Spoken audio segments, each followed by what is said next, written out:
നോക്കൂ ജനീഷ്, നിങ്ങൾ അങ്ങനെ ഒരു ക്രിമികീടത്തെയാണോ കോൺഗ്രസ് ക്യാമ്പിൽ കൊണ്ടുവന്ന് വലിയ ആഘോഷമാക്കി മാറ്റിയത്? സർജിക്കൽ സ്ട്രൈക്ക് എന്നൊക്കെ പറഞ്ഞ്. അല്ല, കഴിഞ്ഞ നിയമസഭാ തെരഞ്ഞെടുപ്പിൽ ഈ പറയുന്ന ക്രിമികീടത്തെ ഇവര് ഷൊർണൂര് സ്ഥാനാർത്ഥിയാക്കി മത്സരിപ്പിച്ച ആളാണ്. കെ സുരേന്ദ്രൻ പറഞ്ഞത് വയനാട് മത്സരിക്കുന്ന സമയത്ത് എന്റെ തെരഞ്ഞെടുപ്പിന്റെ ചുമതല നൽകി ഞാൻ അവിടെ കൊണ്ടുപോയി, അയാളാണ് എന്റെ തെരഞ്ഞെടുപ്പ് കൊടുത്തു എന്നാണ് പറഞ്ഞത്. ഇതിനേക്കാൾ വലിയ OK വാസുവിനെ പോലെ ഉള്ളവരെല്ലാം ഇത് വിട്ടുപോയിട്ടുണ്ട്. ഈ പ്രസ്ഥാനത്തിന് അതുകൊണ്ട് ഒരു ചുക്കും സംഭവിക്കാൻ പോകുന്നില്ല. അത് കാലം തെളിയിക്കുക തന്നെ. അദ്ദേഹം പറഞ്ഞു വെക്കുന്നത് ഈ പ്രസ്ഥാനത്തിന് ഒരു ചുക്കും സംഭവിക്കാതിരിക്കുക എന്ത് സംഭവിക്കുക അതൊക്കെ വിട്ടേക്കുക. നിങ്ങളുടെ മുന്നണിയിൽ നിന്ന്, നിങ്ങളുടെ പ്രസ്ഥാനത്തിൽ നിന്ന് ഏറ്റവും സുപ്രധാനമായ ചുമതല വഹിച്ചിരുന്ന BJPയുടെ സംസ്ഥാന കമ്മിറ്റി അംഗമായിരുന്ന BJPയുടെ സംസ്ഥാനത്ത് തന്നെ ഏറ്റവും പ്രധാനപ്പെട്ട ഒരു സ്പോക്സ് പേഴ്സൺ ഇന്ന് BJP വിട്ട് കോൺഗ്രസിലേക്ക്, അദ്ദേഹം തന്നെ പറഞ്ഞ വാചകം തന്നെ വളരെ ശ്രദ്ധേയമാണ്. രാഹുൽ ഗാന്ധിയുടെ വെറുപ്പിനെതിരെ സ്നേഹത്തിന്റെ കടയിലേക്ക് അദ്ദേഹം കടന്നു വരികയാണെന്നാണ് പറഞ്ഞത്. വെറുപ്പിന്റെ പ്രത്യയശാസ്ത്രം ഉപേക്ഷിക്കുന്നു എന്ന് പറഞ്ഞു. രാവിലെ എഴുന്നേറ്റാൽ വൈകുന്നേരം വരെ വെറുപ്പ് മാത്രം ഉൽപ്പാദിപ്പിക്കുകയും അത് പ്രചരിപ്പിക്കാൻ വേണ്ടി ശ്രമിക്കുകയും ചെയ്യുന്ന ഒരു രാഷ്ട്രീയ പ്രസ്ഥാനത്തിൽ നിന്ന് ഇന്നലെ വരെ താക്കോല് കൈവശം വെച്ചിരുന്ന ആളാണ് ഇപ്പോൾ സന്ദീപ് വാര്യർ കുറച്ച് കാലങ്ങളായി BJPയുമായി ചില പ്രശ്നങ്ങളാണ് എന്നുള്ള കാര്യം നമുക്ക് എല്ലാവർക്കും അറിയാം.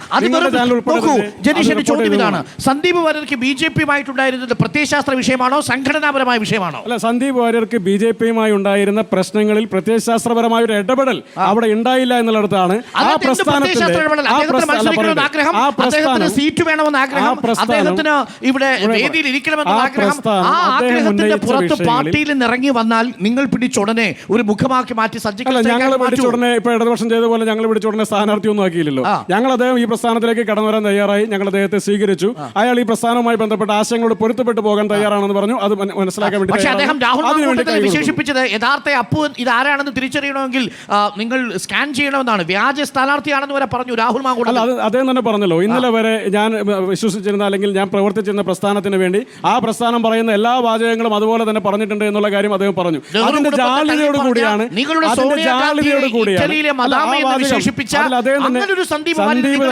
സന്ദീപ് തന്നെ കൃത്യമായി പറഞ്ഞല്ലോ, ഞാൻ ഇവിടെ ഇരിക്കുന്നത് ഇന്നലെ വരെ പറഞ്ഞ പ്രസ്താവനകളുടെ ജാള്യതയോട് കൂടിയാണ്. കാരണം ഇന്നലെ വരെ പറഞ്ഞ പലതും അത് ശരിയായിരുന്നില്ല എന്നുള്ള ബോധ്യത്തോടു കൂടിയാണ് ഇന്നു മുതൽ ഞാൻ കോൺഗ്രസിന്റെ ഒരു പ്രവർത്തകനാകാൻ വേണ്ടി ആഗ്രഹിക്കുന്നു എന്നാണ് പറഞ്ഞത്. ഞാൻ നേരത്തെ പറഞ്ഞ കാര്യം, ഈ സംഘടന RSSനകത്ത് അദ്ദേഹം ചില പ്രശ്നങ്ങൾ ഉന്നയിച്ചു, അല്ലെങ്കിൽ BJPക്കകത്ത് ചില പ്രശ്നങ്ങൾ ഉന്നയിച്ചു. സംഘടന ഏകാധിപത്യപരമായ രീതിയിൽ മുന്നോട്ട് പോയി. സ്വന്തം അമ്മ മരണപ്പെട്ട സമയത്ത് പോലും അവിടെ വന്നൊന്ന് ആശ്വസിപ്പിക്കാൻ പോലും തയ്യാറാകാത്ത ആളാണ് ഇവിടെ BJPയുടെ സ്ഥാനാർത്ഥി. കോൺഗ്രസിൽ നിന്ന് സരിൻ പുറത്തു പോകാനുള്ള കാരണം സരിൻ ഏകാധിപത്യം എന്ന് പറയുന്നത് ശരിയല്ലല്ലോ. സരിൻ എന്താണ് പറഞ്ഞത്?